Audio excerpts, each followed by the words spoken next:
네, 계속해서 판례 2013년 판례 살펴보겠는데요. 역시 중요한 판례입니다. 위법 수입 증거 배제법칙에 관한 판례입니다. 핵심 내용을 볼까요? 1번 미란다 원칙. 미란다 원칙이 무슨 말인 줄 알죠? 그 체포의 이유 이런 거, 변호인 선임권 이런 거, 변호인 선임권? 변호인 선임권, 그렇죠. 변호인 선임권 이런 것들을 고지되지 않고 강제 연행되었다면 피고인이 자발적으로 원해서 채취한 혈액도 증거를 할 수 없다. 이렇게 하면 논리가 비약되는 면이 있는데 하여튼 핵심적인 게 이겁니다. 미란다 원칙이 고지되지 않았는데 나중에 피고인이 야, 내 피 뽑아줘 이렇게 해서 뽑은 이 혈액을 증거를 할 수 있는가 없는가. 그 다음에 2번 위법한 강제 연행 상태에서 호흡 측정 방법에 의한 음주 측정이 이루어진 후 강제 연행 상태로부터 시간적 장소적으로 단절됐다고 볼 수 없는, 여기 나와 있네요. 단절됐다고 볼 수 없는 상황에서 피자 요구에 의하여 이루어진 혈액 채취 방법에 의한 음주 측정 결과 증거능이 없다. 결과는 증거능이 없다. 3번 피고인의 변호인이 이를 증거로 하며 동의한 경우는 증거능이 인정될 수 있다. 이건데 역시 그 독수의 과실 이론하고 관련이 되는 거죠. 다시 볼까요? 독수의 과실 이론. 자, 1차 증거 획득 이거에 위법이 있다면 이걸로부터 얻은 파생 증거, 2차 증거 이 자체에는 아무리 위법이 없다 하더라도 이 위법이 여기까지 영향을 미쳐서 이것도 위법하게 된다. 따라서 이 2차 증거를 증거로 써서는 안 된다. 이런 논리죠. 근데 예외도 꽤나 많았고요. 예외를 인정하는 것은 이 인과관계가 단절되거나 희석되는 경우다라고 그랬어요. 자, 그래서 예외가 인정되는 인과관계가 단절되거나 희석되었다고 볼 수 있는 경우인데 이 경우가 거기에 해당하는 건가 아닌가 이걸 보셔야 됩니다. 이게 아마 이 사건이 아마 그 전주에서 일어난 사건 같은데요. 전주에 어디 전주도 어쨌든 시내에 나가면은 그 차 때문에 서로 시비가 많이 붙죠. 서로 차. 그래서 차 지나가다가 어떤 사람이 이렇게 천천히 서행하고 있었는데 누가 백미러를 탁 친 것 같아요. 차 이렇게 교차하면서 쳤는가, 술 취하면서 쳤는가. 백미러를 치자 이 사람을 잡아다가 운전 혐의로 아마 차길이 음주운전이겠죠. 이걸로 이제 신고를 했습니다. 신고를 하자 경찰에 나와서 데려가려고 그러는데 임의동행을 요구했죠. 근데 거부합니다. 임의동행을 거부하자 네 사람이서 한쪽 다리, 한쪽 팔 잡고 네 사람이 이제 강제 연행을 해요. 그러면 이거 뭡니까? 긴급 체포 사유도 아닌데 강제 연행하면 위법하죠, 그죠? 위법합니다. 그래서 여기서 이제 음주 측정을 했는데,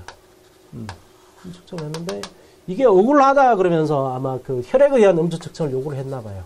혈액 음주 측정을 요구하자. 자, 그래서 병원에 데려가서 여기서 음주합니다. 음주 측정을 해요. 혈액 음주 측정을 합니다. 그러면 이게 2차 증거죠.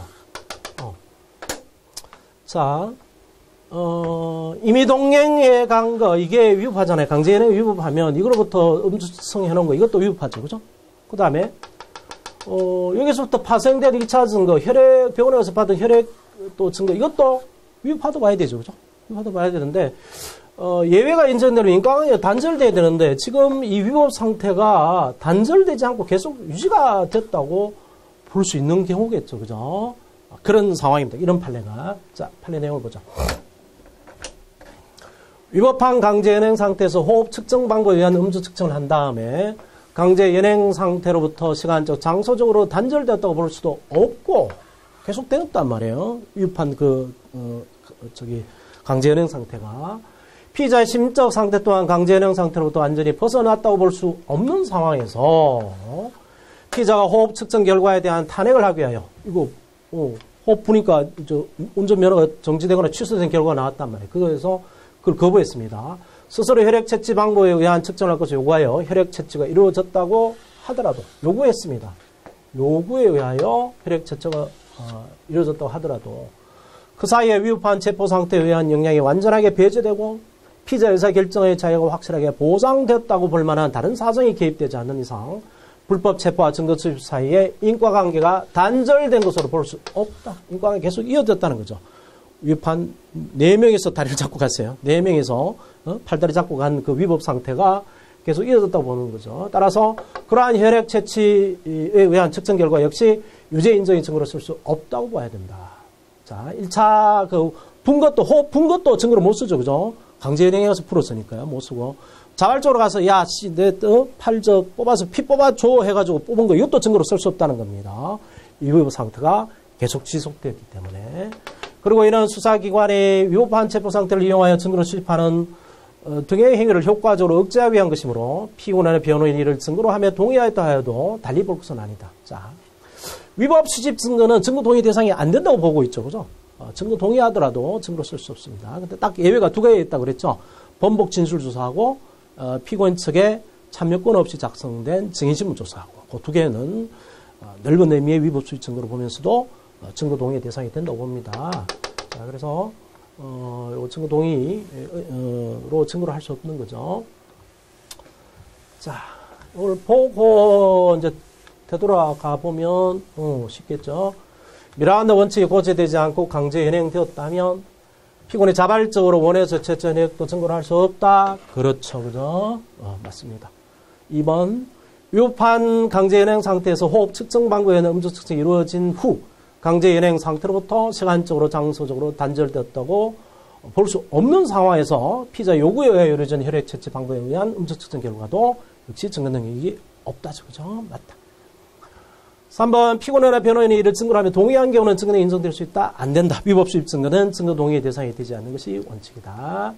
자, 그 다음에 5번 판례도 이제 다 아주 많이 축적이 된 판례죠. 이거 다시 정리를 해볼까요? 자, 위법 수집 증거 배제 법칙은 미국에서 만들어진 것인데, 위법 수집 증거 배제 법칙.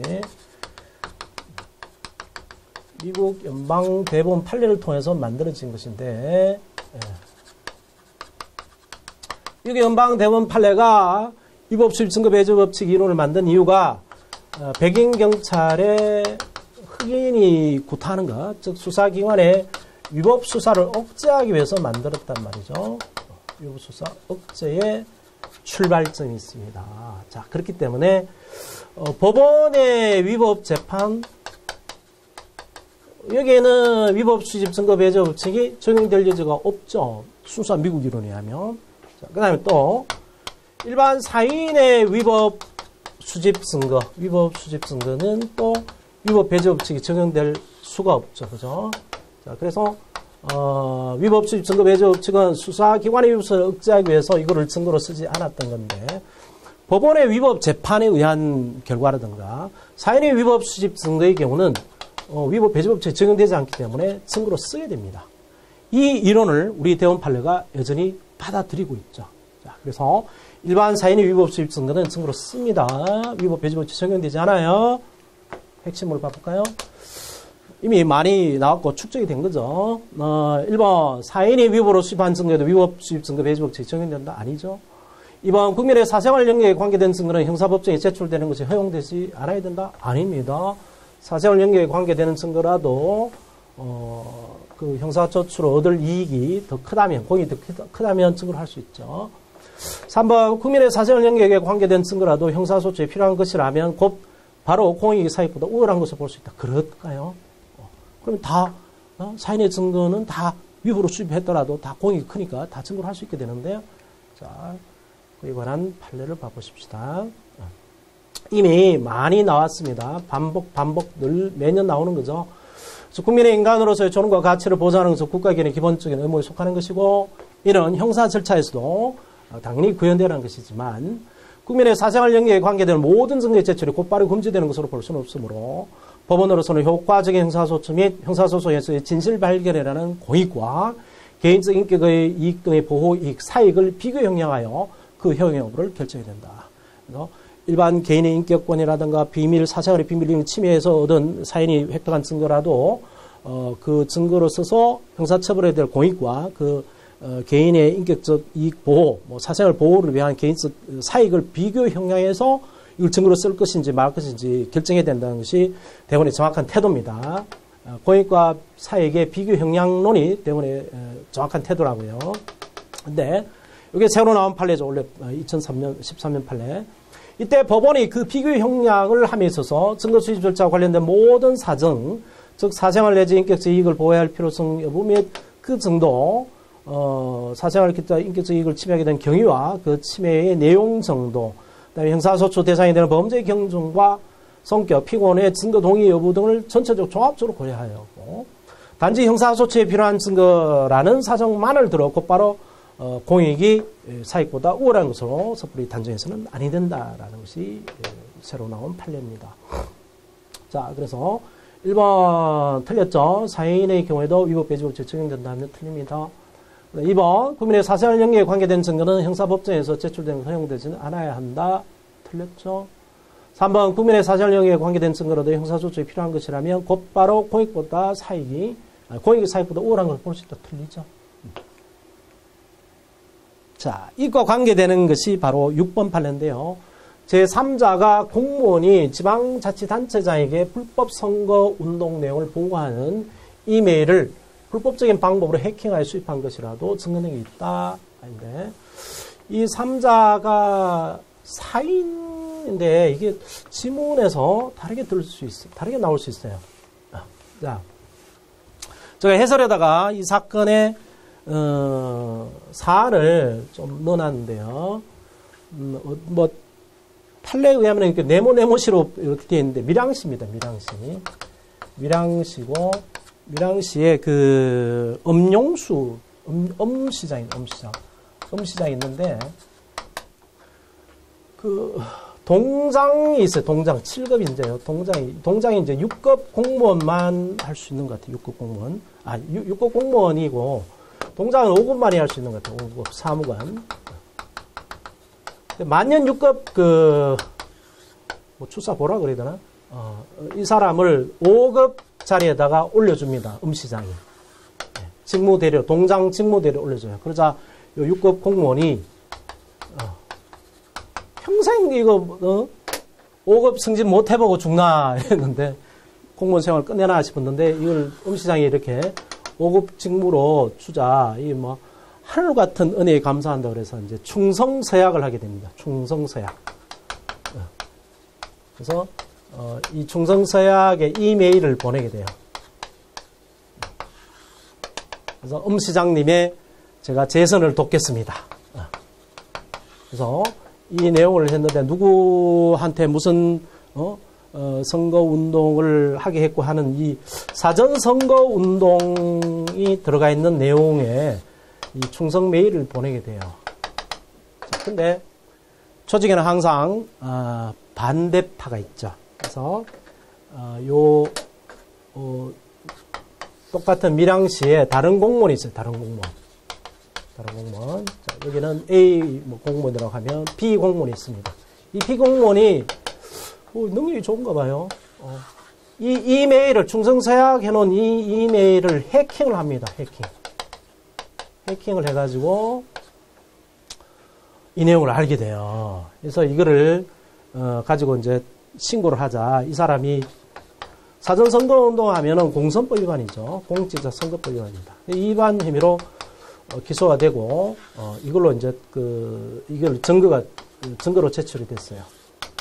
있을 때 여러 가지 이제 쟁점이 되겠지만 요 이메일을 해킹한 것이 통비법 위반이 아니냐 이게 문제가 먼저 되긴 되는데 통비법 위반은 아니라고 그랬어요. 왜냐하면은 이미 다 통신해놓고 난 거를 이메일로 저장해둔 상태니까 둘이 통신하고 있는 상태가 아니잖아요. 그죠? 이메일이란 게. 이메일이 가는 걸 중간에 뺐다 그러면 그거는 이제 통신비밀보호법 위반이라서 증거를 못 쓸 텐데 이건 그게 아니고 이메일 온 거를 저장함에 담아놓은 거를 이렇게 들여다 봤다 뿐인단 말이에요. 그래서 통비법 위반이 아닙니다. 통비법 위반이면 증거를 못 써요. 그래서 통비법 위반이 아니고 그러면 일반 사인이 이것도 공무원이지만 수사기관이 아닌 사인이죠. 수사기관 아니죠. 아닌 공무원이지만 일반 사인입니다. 사인이 위법으로 수집한 거죠. 이메일을 열어봤으니까 위법이잖아요. 타인의 사생활을 침해했으니까. 그래서 일반 사인의 위법 수집 선거인데 이거를 위법 배제법칙을 적용할 건가 말 건가 이 문제였는데 대원 판례 사인 판례에 하면은 공익과 사기개혁을 비교한다 그랬잖아요. 그죠? 그래서 이 공선법 위반 행위를 처벌하는 것이 이 사람의 사생활을 보호해 주는 것보다 더 중요하다. 공이 크다고 봐서 증거로 씁니다. 자, 그래서 뭐 판례 내용을 이렇게 쭉 풀어놨는데요. 한번 보시고요. 결국 결론은 그겁니다. 이것도 네모가 밀양시라고요. 꽁꽁동장이고. 한번 봐보세요. 시간상 이런 것까지 다 읽기는 그러네요. 자, 결론이 뭐냐면 공건적 성격도 많고 그다음에 중대한 범죄에 해당하기 때문에 공이 더 크다. 이런 결론이 나옵니다. 자, 그래서 해설에도 그 사안을 제가 좀 설명드린 사안을 넣어놨고요. 결국 일반 사인의 경우는 위법 배제법칙을 적용하지 않는다는 거죠. 자, 다시 볼까요? 제3자가 바로 피공무원입니다. 제3자가 공무원이 만년 6급 주사보험가 하는 사람이죠. 공무원이 이제 지방자치단체장에게 불법 선거 운동 내용을 보고하는 의미, 충성메일이었어요. 충성메일을 불법적인 방법으로 해킹하여 수입한 것이라도 증거력이 있다. 그렇죠. 우리 대법원 판례에 하면 증거를 씁니다. 자, 그 다음에, 이제 전문법칙에 관한 판례인데요. 전문법칙. 이것도 계속 쌓인 거죠. 쌓여 있습니다. 여러 번 나왔고요. 아직 본격적으로 이러시면 안 나온 것 같은데, 이게 워낙 판례가 많이 쌓였기 때문에 증거로 쓸 수 있습니다. 자, 1번, 증거를 쓴다는 게 아니고, 문제화가 될 수 있어요.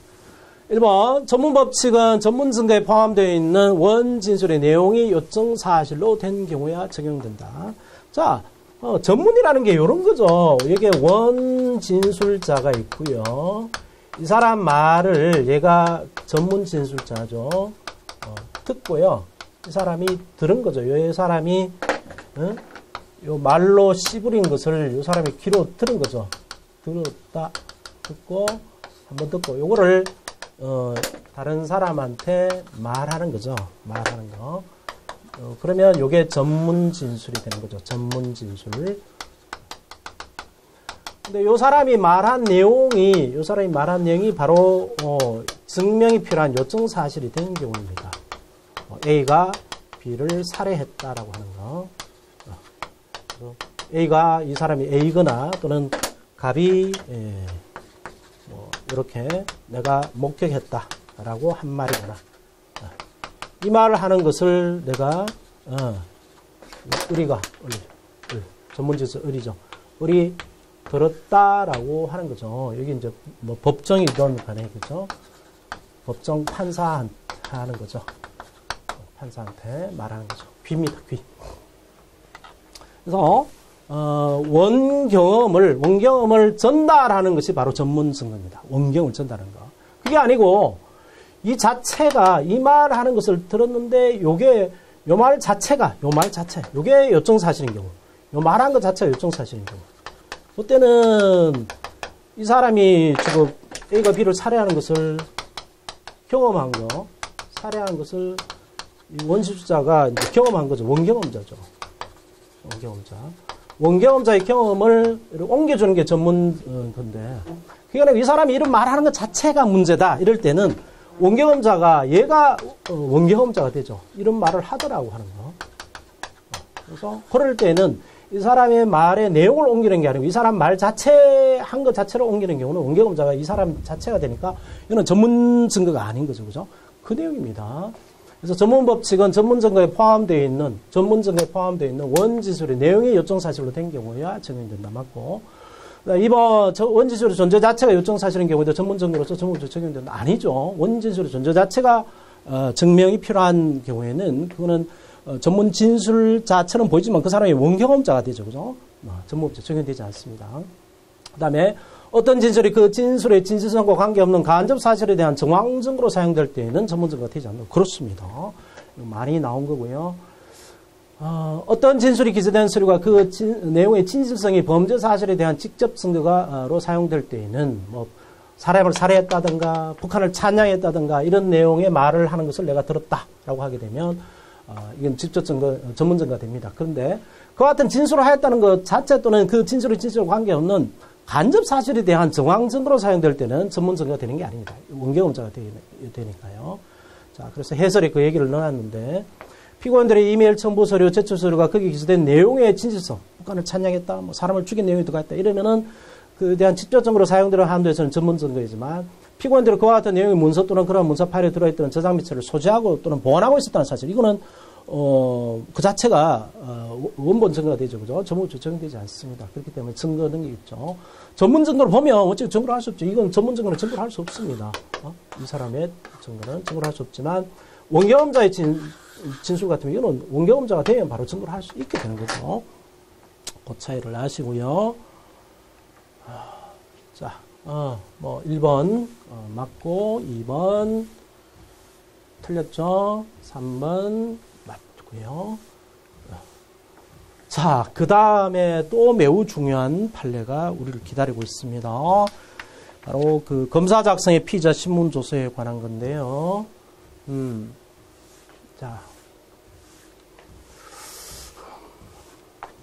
밑에 그 관련 조문부터 먼저 봐보죠. 관련 조문. 검사 또는 사법경찰관 작성의 조서인데 1항량이 검사 작성의 피의자 신문 조서의 경우죠. 검사 작성의 피의자 신문 조서의 증거 등 인정 요건은 첫 번째, 적법한 절차와 방식에 따라 작성된 것으로서 두 번째, 피고인이 진술한 내용과 동일한 내용이 기재되어 있으니 이게 뭐죠? 실질적 진정 성립이죠. 실질적 진정 성립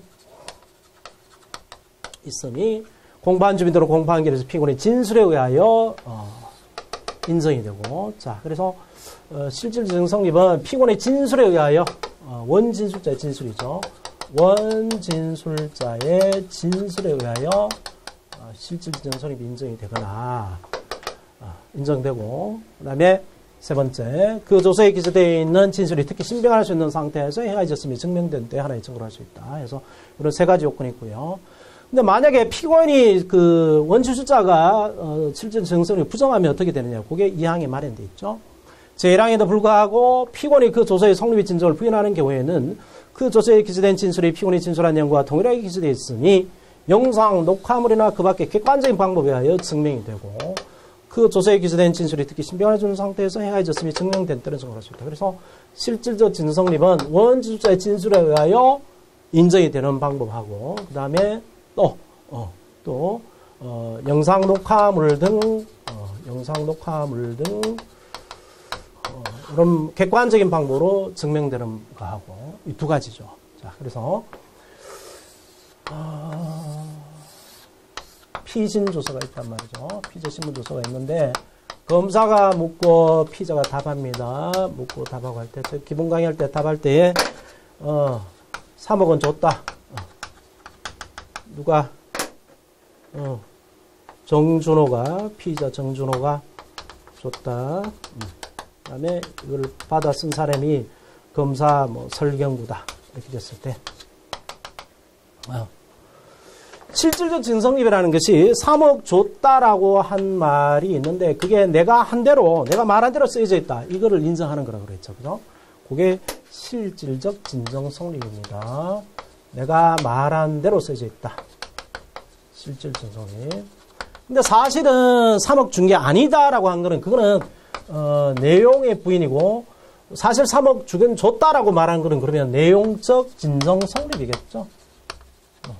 근데 검사 작성의 피의자 신문 조서의 경우는 내용적 진성립을 인정 안 하더라도 실질적 진성립을 인정하면 증거로 쓰는 거죠. 설경구 검사한테 조사받을 때에 검사실에서 내가 3억 줬다고 말한 적이 있는데 그게 잘 써져 있고 정확하게 써져 있고 그렇지만 설경구가 나한테 겁을 줘가지고 세무조사해가지고 우리 회사 망하겠다고 해서 겁을 줬었는데 겁이 나서 했을 뿐이지 사실 3억 준 게 아니야. 그러면은 실질 진성립은 인정하지만 내용적 진성립은 부정하는 거죠. 그죠? 그러더라도 검사 작성 피의자 신문 조서는 증거로 씁니다.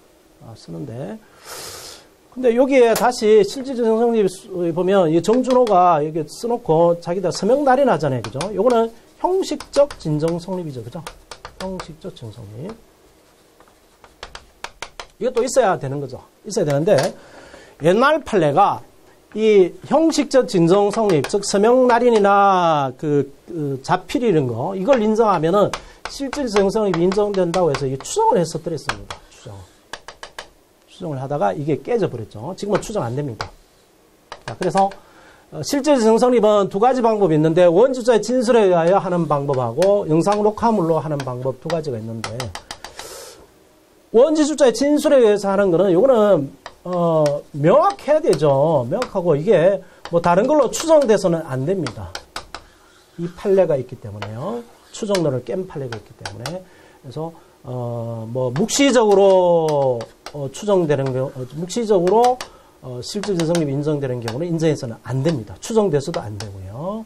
그다음에 그 묵시적인 방법들이 바로 영상 녹화물 방법들이 나와 있는 거죠. 객관적인 방법으로 할 수 있는 방법이 따로 마련되어 있기 때문에 원질자의 피고인의 진술에 의한 성립의 진정은 명확한 방법, 명시적 방법에 의해서만 가능하지 다른 방법으로 해서는 안 되죠. 그죠? 자, 이에 관한 판례가 나와 있습니다. 볼까요? 검사가 피고인에 대한 피의자의 진술을 기재한 조서는 그 작성 절차와 방식이 적법성과 별도로 방식의 적법성과는 별도로 그 내용이 검사 앞에서 진술된 것과 동일하게 기재되어 있다는 점, 즉 실질적 진성립이 인정되어야 증거할 수 있다.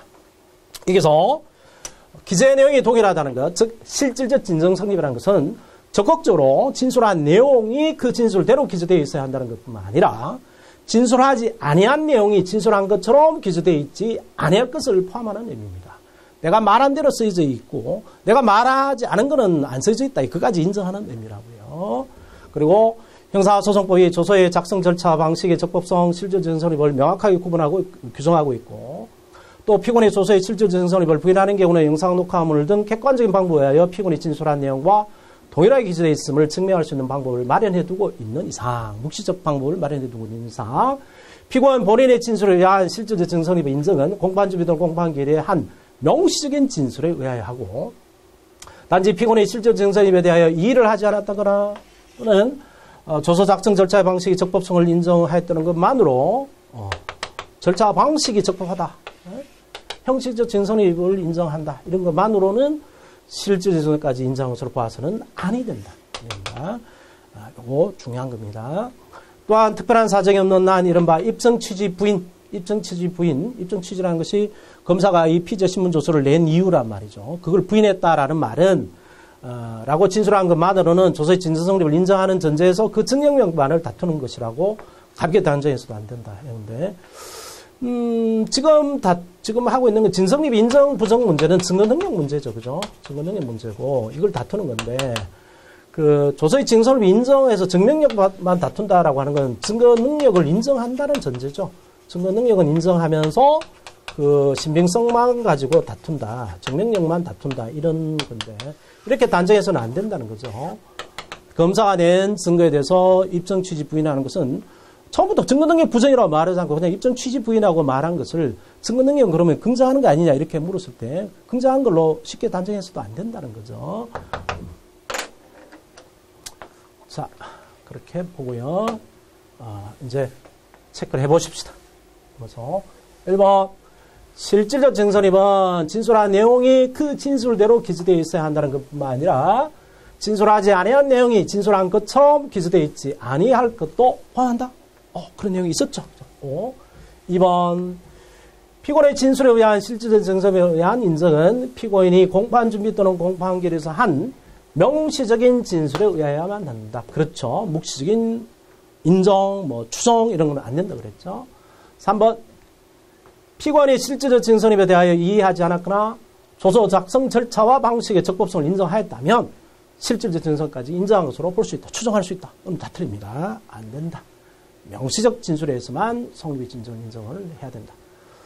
4번 피고인의 증거 인부서란 말이 인정, 부정, 이를 줄인 말이죠. 인부서에 입증 취지 부인이라고 한 것을 그 조서의 진정 성립을 인정하면서 증명력만을 다툰 것으로 봐. 진정 성립을 인정하면 증거 능력을 인정하게 된단 말이죠. 증거 능력을 인정하면서 증명력만을 다툰 것으로 보아 그 조서의 증거 능력을 인정할 수 있다고 하는 표현이죠. 그렇게 함부로 해서는 안 된다고 그랬습니다. 자, 그렇게 하고, 자, 매우 중요한 판례였습니다. 이쪽은 항상 시험에, 피의자 신문조서는 항상 시험에 나온다고 봐야 되겠고요. 자, 그 다음에 진술 거부권을 고지하였다면 그에 대한 피의자의 답변을 확인하는 기재가 없는 피의자 신문조서라도 증거능력이 인정된다? 진술 거부권을 고지했다면 그 고지했는지 확인하는 절차가 피의자의 그 서명 날인이 있죠. 서명 날인이 내가 그 고지받았다라는 걸 확인해 주는 게 있죠. 그죠? 근데 그게 없더라도 증거능력이 인정된다고요? 바로 걸리죠. 조서 작성의 적법성이 걸립니다. 위법 작성이죠. 그죠? 그래서 바로 증거로 쓸 수 없는 것 같은 텐데요. 또 2번 진술 거부권 행사에 대한 피의자의 답변이 형사소법에 규정한 방식에 위배되는 경우 사법경찰로 작성 피의자 신문 조서 증거 등 인정될 수 없다. 이건 맞는 것 같고요.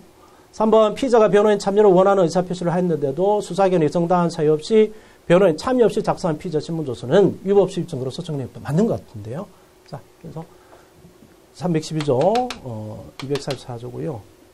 하여튼 모든 조서는 적법한 절차와 방식에 따라 작성되어야 되는 것이 전제가 되어야 되죠. 그렇기 때문에 진술거부 고지하고도 그걸 확인하는 피의자의 서명이 없다. 변호인 참여를 요구했는데 변호인 참여를 안 시켜줬다. 이런 거는 다 조서 작성의 적법성과 적법성에 위배되는 거죠. 적법한 절차와 방식에 따라 작성된 것이 아닌 거죠. 그리고 형사소법 308조 2에 적법한 절차와 방식에 따라 작성된 것도 따라 수입한 증거도 아니게 되는 거죠. 그죠? 그렇기 때문에 증거를 할 수 없겠습니다. 자, 뭐 결론은 나왔네요. 자필이나 기명날인 서명이 되어 있지 않다. 이게 되면 적법한 절차 방식에 따라 작성된 것을 할 수 없기 때문에 증거를 할 수 없다. 마찬가지 피의자가 변호인 참여를 원한다는 의사를 명백하게 표시하였음에도 변호인을 참여하지 않고 작성한 피의자 신문조서도 역시 적법한 절차 방식에 따른 조서가 아닐 뿐만 아니라 적법 절차에 따르지 아니하고 수입한 증거에 해당하기 때문에 증거를 할 수 없습니다. 자, 그러면 1번 확인하는 기재가 없으면 증거는 인정되면 틀리죠. 2번 맞죠. 형사법에 규정한 방식이 위반된 경우에는 증거는 인정될 수 없다. 3번 맞죠.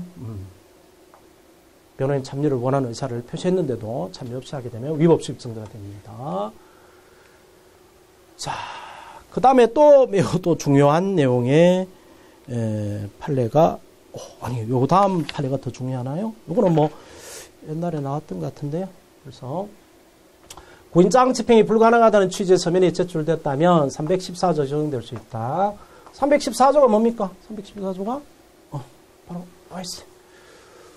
312조 또는 13조의 경우에 공판 준비나 공판 결의 질서를 위반한 자가 그러니까 원실수자죠. 원실수자가 사망, 질병, 외국거주, 소재불명 그 밖에 이에 준하는 사유로 인하여 진술할 수 없을 때는 그 조서 및 설밖에 서류를 증거로 할 수 있는데 다만 특신 상태가 인정이 돼야 되죠. 특히 신병할 수 있는 상태에서 해가졌음이 증명돼야 됩니다. 이런 건데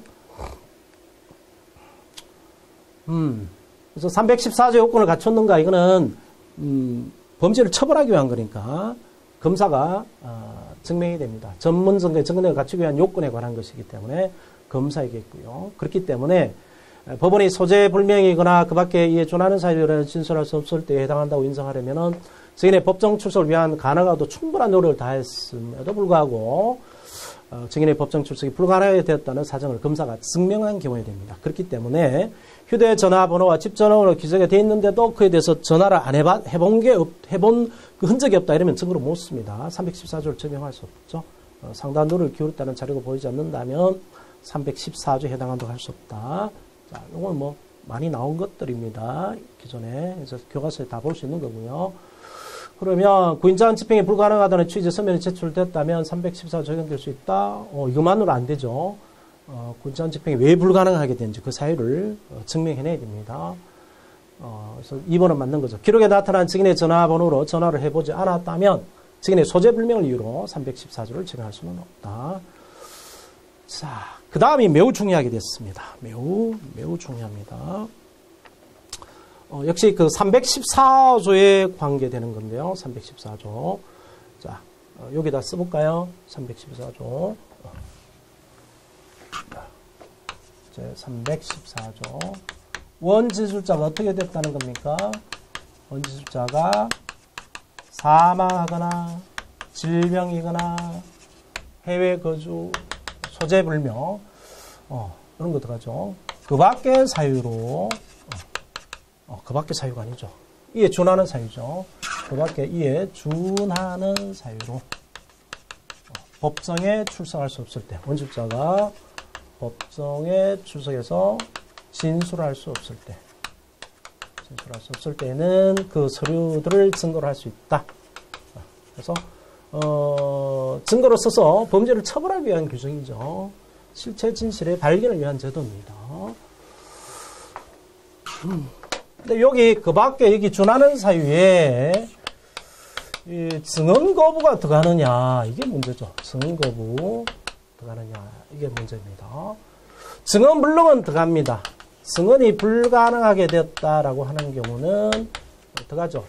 그래서 유아가 저희가 말했던 것을 법정에서 말할 수 없다 이럴 때에는 그 유아의 말하는 것을 촬영한 그것을 진술 조서로 봐서 증거로 씁니다. 그래서 성범죄자들을 처벌하죠. 증거부득이 들어가느냐 문제인데 옛날에는 안 들어간다고 그랬다. 옛날에는 들어간다고 그랬다가 지금 안 들어간다라는 전화비치 판례가 작년 재작년에 나왔죠, 그죠? 그 맥락과 같이 이번에는 피고인이 그 진술 거부한 경우입니다. 진술 거부권 행사한 경우예요. 이 증언 거부권 행사한 경우고 같은 맥락입니다. 진술 거부권 행사한 경우도 여기에 들어가느냐의 문제인데 여기에 안 들어간다고 봤습니다. 안 들어간다고 봤어요. 그래서 이게 어떤 거냐면은 그 역시 그 간첩 사건하고 비슷한데요. 이석기 사건인가 이거하고 비슷합니다. 그래서 북한 찬양 발언을 한 거 이런 문서가 있는데 이 문서가 USB에 담겨져 있습니다. USB에. 그래서 정보 저장 매체에 담겨져 있는 거죠. 그럴 때에 정보 저장 매체에 있는 요 USB에 있는 것을 증거를 하기 위해서는 이게 그 작성자의 성립이 진정이 인정이 돼야 되죠. 성립이 진정이 인정돼야 증거를 할 수 있습니다. 그래서 검사가 이 북한 찬양 발언을 한 사람, 이석기나 간첩단 사건이라고 보면 간첩 이런 거 써놨단 말이에요. 써놨을 때 네가 쓴 대로 쓰여져 있냐 이런 물으면 대부분 부정하죠, 그죠? 왜? 내가 간첩이라는 것 자체를 부정하기 때문에 이런 거 부정합니다. 성립 진정을 부정해요. 부정하는데 부정을 하게 되면 이제 객관적인 방법으로 성립 진정을 인정하면 증거를 할 수 있겠죠, 그죠? 다른 방법으로. 근데 성립이 진정을 묻는 것에 대해서 아예 그냥 긍정도 부정도 하지 않고 진술 거부권을 딱 행사해버려요. 나 아무 말 안 하겠다. 딱 행사합니다. 그러면은 이게 여기서 말하는 원실자가 사망, 질병, 그 밖에 이에 준하는 사유로 법정에 추서에 진술할 수 없는 때에 해당해서 이 북한 찬양 발언이 담겨져 있는 USB에 들어가 있는 문서를 증거로 쓸 수 있지 않느냐 이게 문제되는데 대법원 판례는 부정한 거죠. 왜? 헌법이 범죄이라도 사람을 살해한 사람이라도 국가에 반역한 사람이라도 그 사람도 진술을 거부할 수 있는 권리를 마련해놨기 때문에 그걸 다른 방법으로 진술을 강요하는 것 이것도 거부돼야 된다는 거죠. 그래서 일청구로 쓰지 않는다는 겁니다. 자, 봐볼까요? 그래서 이것도 이런 거죠. 옛날 그 법하고 바뀐 법하고 최근 법을 비교해 보면은 큰 차이는 안 나는데 이 차이 납니다. 그 밖에 준하는 사유 이게 최근 판례 2007년 개정법 내용이고요. 그전 법들은 기타 사유로 이렇게 했습니다. 기타 사유로 이렇게 돼 있다가 그 밖에 준하는 사유라고 이렇게 한정한 거는 더 직접주의와 공판심리주의 요소를 강화하려는 취지가 아니냐. 그렇기 때문에 예외를 인정을 더 이상 많이 하지 않겠다. 예외를 많이 인정하지 않겠다라는 취지 아니냐. 이렇게 봤어요. 그래서 이와 같은 현행형사법 314조 문헌과 개정 취지 등등의 규정에 비춰보면 피고인이 증거 서류의 진정성을 묻는 검사의 질문에 대하여 진술 거부권 행사하여 진술을 거부한 경우는 형사법 314조의 그 밖에 준하는 사유로 인하여 진술할 수 없는 때에 해당하지 아니한다. 그래서 증거로 쓰지 않는다라고 합니다. 자, 요 사실관계는 제가 해설에다가 넣어놨어요. 해설에다가 남모 씨가 저거였네요. 북한 사건이 아니고 민주당 의원의 사무장으로서 했던 내용이었네요. 보시면 내용은 비슷비슷합니다. 결국 증거가 없기 때문에 무죄 판결을 받았겠죠. 자, 그 다음, 그래서 이제 체크를 해볼까요? 피고인의 증거 서류의 진정성을 묻는 검사의 질문에 대하여 진술 거부를 행사하여 진술을 거부한 경우도 형사법 314조에 그 밖에 준하는 사유로 인하여 진술할 수 없는 데 해당한다. 아니다. 해당하지 않는다. 이번 압수된 USB 메모리에서 피고인이 작성한 문서를 출력한 경우에 피고인이 그 문서의 성립이 진정에 대한 진술을 거부하고 있는 경우에는 그 문서는 유죄 증거를 할 수 없게 되겠죠. 성립이 진정도 인정 안 되고 314조에서 예외적으로 증거 능력을 인정할 수도 없고 증거를 할 수 없게 됩니다. 그래서 이제 판례에 따르면 나쁜 놈이라도 진술 거부권을 행사하고 있으면 처벌할 수 있는 경우가 점점 어렵게 되죠. 그죠? 그렇기 때문에 더 광범위한 증거를 수집해가지고 확실한 범인이 아니면 함부로 기소해서는 안 되도록 판례가 엄격하게 제한을 합니다. 자, 그 다음에 디지털 증거에 관한 건데 이것도 과거에 많이 나온 게 이제 종합 정리가 될 수 있도록 축적이 됐습니다. 자, 디지털 증거의 문제인데요. 디지털 증거. 디지털 증거라는 게 그 컴퓨터에 있는 거죠. 컴퓨터에 있고요. 보통 그 하드 디스크에 들어가 있죠. 하드 디스크. 그 다음에 요즘에는 그 뭐 하드 디스크 외에 이동식 저장도 많잖아요. 그죠? 제일 많은 게 USB. 그죠? USB가 있고. 그 다음에 CD 같은 것도 있고. 이런 게 이렇게 있는데, 모니터에, 이런 거 보면은 이제, 모니터에 이렇게 나타나겠죠. 컴퓨터를 켜면, 모니터에 나타납니다. 모니터에 나타나고, 밑에 뭐, 저장 장치가 여기 꼽도록 되어 있잖아요. 연결돼서. 그래서 여기에 이제 저장되어 있는 문서가 이렇게 떴을 때, 이 문서가 있을 거고, 그 다음에 요거를 프린트 해가지고 낸 문서가 있겠죠. 그죠? 프린트한 문서, 인쇄된 문서죠. 요게 하드 카피라고 그러죠. 딱딱하게 해서 만든다. 이게 요 문서를 다른 여기다가 이쪽으로 USB로 옮겼다, 또는 다른 컴퓨터에다가 옮겼다 이러면 이거는 소프트 카피라고 할 수 있겠죠. 부드러운 카피인데 이거를 인쇄를 해버렸다 그러면 하드 카피라고 그럽니다. 인쇄했다. 그래서 증거가 요 자체가 증거가 될 수 있겠고 이걸 증거를 하려면 법정에 가서 컴퓨터로 걸어서 판사가 보도록 해야 되겠죠. 그죠? 그 다음에 그보다는 인쇄해가지고 이걸 증거로 낼 수 있겠죠. 냈을 때가 문제입니다. 그럴 때에 보통 그 범죄인의 컴퓨터에 들은 거를 어디다 옮깁니까? 수사기관에 USB에 옮기잖아요. 수사기관에. 수사관이 컴퓨터에 옮깁니다.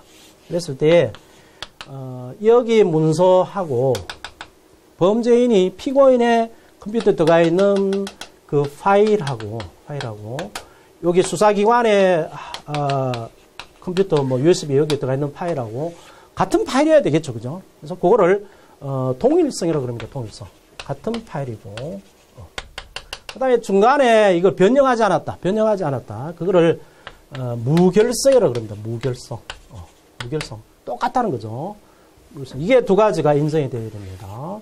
그러면 통일성은 뭐 이게 우리 거 맞다라는 것을 인정하면 되겠는데 무결성을 어떻게 인정하느냐 이게 문제인데 어려운 그 컴퓨터용어로 해시값이라는 게 전문 용어가 있나 봐요. 해시값. 그래서 파일들의 파일 액수 뭐라 그러지 그거? 어느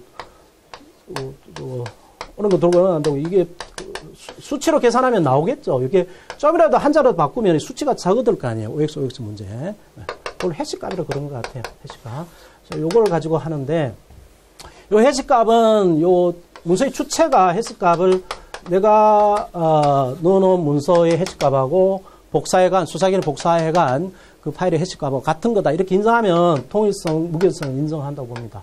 만약에 이제 그 압수된 그 문서의 주인이 이걸 인정하지 않으면 법원이 알아서 해야 하면 되겠죠, 그죠? 법원이 알아서 하면 되고 뭐 다른 방법으로 전문가를 대해서 이게 두 개가 같은 건가 인정하면 됩니다. 자, 막 그런 것들이고요.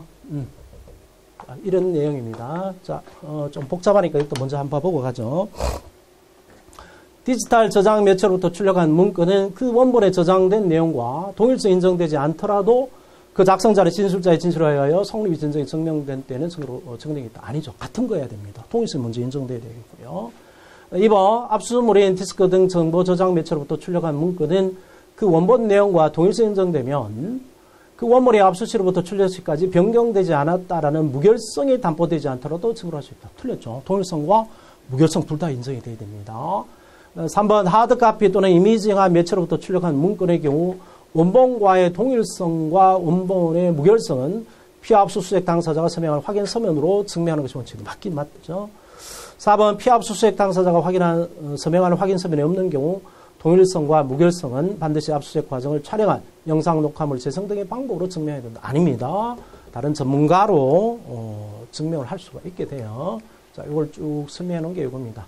그래서 압수물인 컴퓨터용 디스크 및 그와 비슷한 정보 저장 매체에 입력하여 기억된 문자 정보 또는 그 출력 문구를 증거로 하기 위해서는 동일성 인정되어야 되고 무결성도 담보되어야 된다.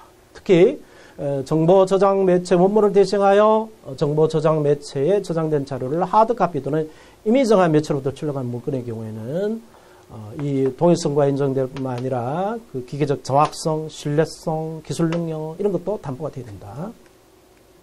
항상 문제가 되죠. 요즘 뭐 이석기 사건에서도 녹음 파일 문제.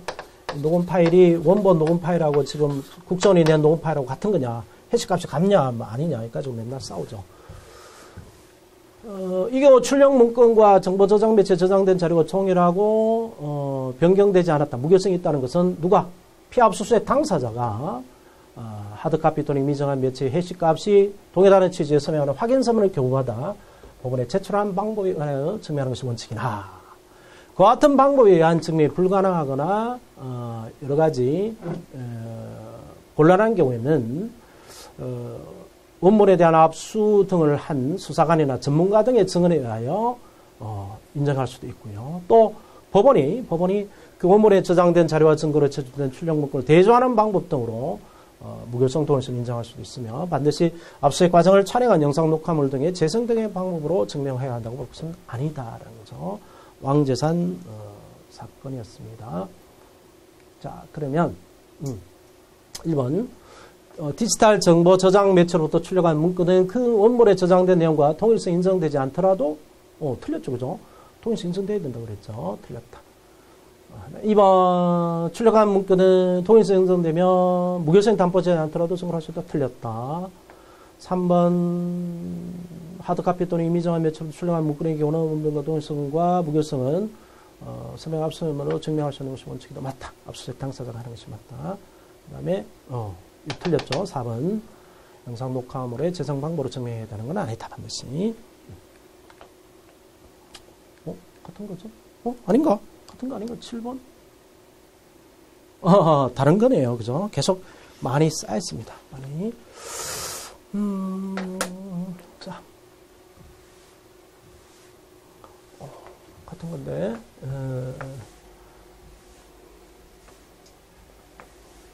역시 이 문서를 이렇게 출력한 문서에도 전문법칙이 적용되느냐 이 말이죠. 즉, 그 전문법칙 예외 규정을 적용할 수 있는가 이건데, 전문법칙 예외 규정에서 313조 1항이 적용이 됩니다. 그래서 성립이 진정 인정이 돼야 증거를 할 수 있어요. 그래서 1번 디지털 저장 매체에 저장된 문건뿐만 아니라 그로부터 출력된 문건의 경우에도 그 기재 내용의 진실성에 관하여는 전문법칙이 적용됩니다. 그렇습니다. 그래서 전문법칙 예외 요건을 갖추지 않는 한 증거를 할 수 없게 됩니다. 2번 컴퓨터 디스크에서 들어있는 문건은 작성자나 진술자가 그 내용을 인정하여야 증거 등이 있다. 내용 인정은 언제만 있죠? 형사법상 내용 인정은 사법 경찰관 작성의 피의자 신문 조서의 경우만 내용 인정이 있고 다른 경우는 다 성립이 진정만 있으면 되는 거죠. 그죠? 그래서 내용 인정이란 말이 나왔으니까 틀렸네요. 3번 컴퓨터용 디스크 등 정보 저장 매체에 입력하여 기록된 문자 정보 또는 그 출력물은 작성자 또는 진술자가 성립이 진정을 인정한 때에 증거는 인정된다. 그렇겠네요. 4번 컴퓨터 디스크 등 정보 저장 매체에 기억된 문자 정보의 존재 자체가 직접 증거로 되는 경우는 전문 조청이 되지 않는다. 그 문자 정보의 존재가 문제되는 게 아니고 문자 정보의 내용이 문제될 때 그게 전문 증거가 된다 그랬죠. 그죠? 어떤 것이 담고 있는 내용이 지금 재판에 걸려져 있는 경우 그게 이거는 옮기는 거잖아요. 그렇지 않고 그 자체가 문제될 때는 그 들고 가면 그 원본 증거가 되는 거죠. 그죠? 그래서 맞는 얘기가 되겠고요. 그래서 자, 전문법에서 적용됩니다. 그러면 313조 1항 일반 사인이 있기 때문에 일반 사인이 수사기관에 있으면은 뭐 312조로 가겠지만 일반 사인이 있기 때문에 313조 1항 피고인의 진술이 기재되어 있으면 313조 1항 단서겠고요. 피고인의 진술이 아니고 일반 그 참고인의 진술의 경우는 313조 1항 본문에 의하여 작성자 또는 진술자의 진술에 의하여 성립이 진정이 증명된 뜻은 증거를 할 수 있습니다. 특신사항들이 필요하나요? 필요 없습니다. 313조 1항 단서의 경우는 특신사항들이 필요하지만 313조 1항 본문의 경우는 특신사항들이 필요 없어요. 맞다. 자, 뭐 같은 거 또 반복이 되죠. 313조 1항에 의해서 작성자 또는 진술의 진술에 의하여 성립이 진정이 증명되고 할 수 있다. 그런데 이석기 사건하고 비슷한 사건인데 따라서 피고인이 북한 사회주의 체제를 찬양하고 그 주장에 동조하는 내용의 기초교양 자료집 초안을 제작하거나 기초교양 자료집 CD를 제작 반포하였다고 하여 국가보안법 위반, 찬양 고무죄 등으로 기소된 경우 압수된 이메일에 저장된 문건과 압수된 컴퓨터에 저장된 문건 등은 작성자에 의하여 성립이 진정하면 증명되지 않거나 쓴 놈이 지가 쓴 대로 되어 있지 않을 거라고 그럴 거란 말이에요. 그 작성자가 불명하므로 위 문건들의 내용을 증거로 사용할 수 없다라는 판례가 2013년 1월에 나왔고요. 다만 정보 저장 매치 기획된 문자 정보의 내용이 진실성이 아닌 그와 같은 내용의 문자 정보 존재 자체가 직접 증거로 되는 경우에는 정보 제청이 된다. 정보 제청이 되지 아니한다. 이거는 이적물 소지죄 이런 것에 대해서 증거로 쓰이겠죠. 내용이 문제될 때가 되는 게 아닌 경우에는. 그래서 1번 맞죠, 그죠? 2번 내용 인정 틀렸죠. 성립 진정. 3번 맞죠. 성립 진정. 4번 맞죠. 정보 제청되지 않는다. 자, 그 다음에 증거에 관해서는 이제 마지막이겠네요. 자, 증거 동의 문제인데요. 먼저 한번 봐볼까요? 변호인은 피고인의 의사에 따라서만 증거 동의를 할 수 있다? 맞나? 피고인이 한 증거 동의에 대하여 변호인은 이를 이해하거나 취소 처리할 수 있다? 맞나? 피고인이 부동의한 증거는 변호인만 추석하여 동의하더라도 증거 능력이 없다? 허허. 좀 애매모호하죠. 변호인이 갖는 증거 동의권에 대해서 그 통설하고 판례가 갈립니다. 통설은 항상 피고인 보호에 중점이 있죠. 근데 판례는 누구 보호? 판사 보호, 판사 부인들 보호, 빨리 재판하도록. 그래서 재판의 신속성도 굉장히 중시를 하죠. 자, 그렇기 때문에 변호인이 갖는 증거 동의권의 성질에 대해서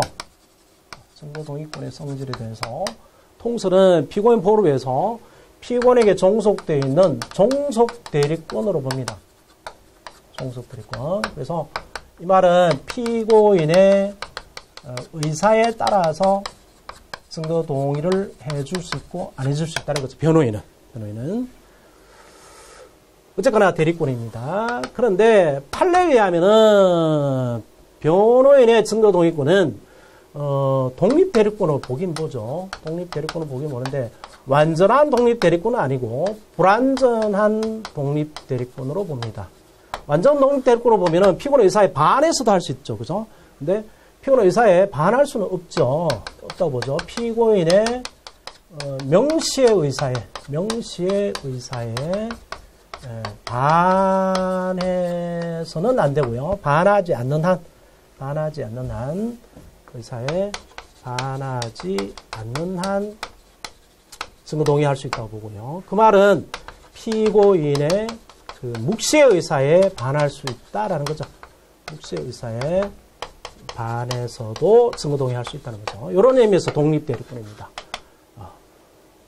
명시의 의사에 반해서 할 수 없다는 의미에서 불완전 독립대리권인 거죠. 대법원 판례가 이 입장인데, 그러면 문제가, 피고인이 변호인의 증거 동의 있잖아요. 피고인이가 변호인이 한 증거 동의를 취소할 수 있겠는가? 거꾸로, 변호인은 피고인이 한 증거 동의를 또 끝으로 취소할 수 있겠는가? 이게 문제죠. 이게 문제입니다. 근데 이게 대리권을 보게 되면 취소할 수 있겠죠, 본인이. 그죠? 본인은 변호인의 동의를 취소할 수 있겠고요. 거꾸로, 변호인은 대리권을 갖기 때문에 본인이 한 동의를 취소할 수는 없겠죠. 그죠? 그래서, 둘 다 종속 대리권이든 독립 대리권이든 대리권을 보게 되면 피고인은 변호인에 한 증거 동의를 취소할 수 있지만 변호인은 피고인에 한 증거 동의를 취소할 수 없다고 봐야 됩니다. 논리적으로. 근데 어떻게 쌓인 판례에 보면 논리에 정확하게 맞지 않는 판례가 있습니다. 그런 것들이 조금 어렵죠. 자, 요거 마저 봐보십시다. 그래서 1번 변호인은 피고인 의사에 따라서만 증거 동의할 수 있다 그러면 틀립니다. 한번 밑에 판례부터 봐볼까요? 자, 8조가 있고요. 판례. 증거동의 주체는 소송 주체인 당사자랄 것이지만 변호인은 피고인의 명시한 의사에 반하지 아니하는 한 피고인을 대리하여 일을 할 수 있으므로. 자, 그래서 불완전 독립대리권입니다. 피고인의 증거를 하며 동의하지 아니한다고 명시적인 표시를 한 경우 외에는 변호인은 수령한 물건에 대하여 증거를 하며 동의할 수 있다. 이 경우 변호인의 동의에 대하여 피고인이 즉시 이해를 하지 아니하거나 아니하는 경우에는 변호인의 동의로 증거 등이 인정되고 증거조사 완료 전까지 앞서의 동의가 취소 처리하지 않은 이상 일단 부여된 증거 등이 그대로 존속해야 된다. 그래서 피고인은 변호인의 증거 동의를 뭐 이해해서 취소할 수 있는 것처럼 보이죠. 그죠? 그 다음 피고인이 사법경찰 작성의 피의자 진술조서를 증거로 하며 동의함에 있어서 어떠한 법률적 효과가 있는지 모르고 한 것이라고 주장하더라도 변호인이 그 동의 시에 공판지에 저장하고 있으면서 피고인에는 동의에 아무런 이의나 취소한 사실이 없다면 그 동의에 무슨 하자가 있다고 할 수 없다. 그래서 마치 취소할 수 있는 것처럼 해놨죠. 그죠? 이건 좀 이론상 문제가 있어요. 그런데 이제 원래 2013년 판례가 이 변호인은 피고인의 증거 동의를 취소할 수 없다. 그래서 그 본질에 맞는 대리권의 본질에 맞는 판례를 내렸습니다. 증거 동의 주체는 소송 주체인 검사와 피고인이고 변호인은 피고인을 대리하여 증거 동의에 관한 의견을 낼 수 있을 뿐이므로 피고인이 명시한 의사에 반하여 증거로 동의할 수는 없다. 따라서 피고인이 출석한 공판결에서 증거로 하며 부동의한다라는 의견이 진술된 경우에는 그 피고인이 출석하지 아니한 공판결에 변호인만이 출석하여 종전 의견을 번복하여 증거로 하며 동의하였다 하더라도 이런 특별한 사정에만 효력이 없다. 그래서 피고인의 한 증거 동의를 대리권자인 변호인이 취소할 수 없다라고 했습니다. 자, 그런 것들이 해설에 조금 언급이 되어 있고요. 자, 여기서 조금 또 끊었다가 가야 될 것 같네요. 시간상. 네, 다음 시간에 계속 하십시다. 수고하셨습니다.